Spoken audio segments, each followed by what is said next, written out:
Grapes growing on a trellis or a porch can be absolutely beautiful. In this video, I'm going to show you how to prune the grapes so you can actually see the grapes. Now, this pruning technique is a little more decorative than if you're actually trying to get high production.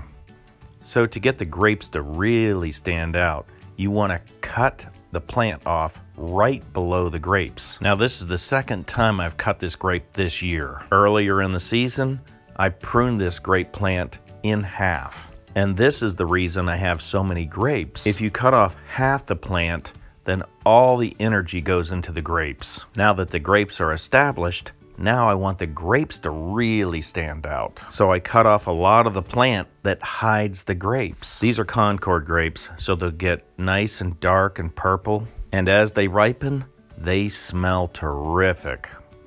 So you want to get over that fear of being able to cut these plants. If you don't cut them, they won't produce grapes. If I let this one grow wild, there'd be a lot of plant and no grapes.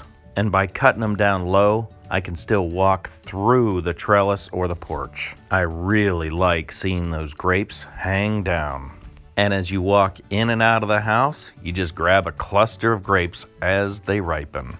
And at the end, when there's too many grapes, well, you make grape jelly.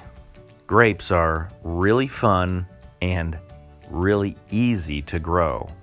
And there's so many ways that you can train them. You can basically train them in any shape you want. And the harder you cut them, the more they produce. Like I said earlier, I typically cut the plant in half each year.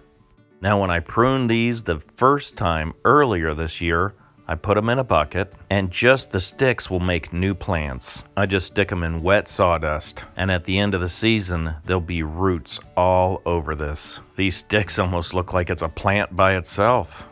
So if you're looking for attractive looking grape plants, here's a couple ideas on how you might want to prune them. Now, if I wanted the best production, I'd leave the leaves on there so they could collect more energy. With the leaves that are still on there, I'm going to get beautiful grapes. It's easier for me to walk through, and they're really pretty. Well, I really appreciate your time, and thanks for watching.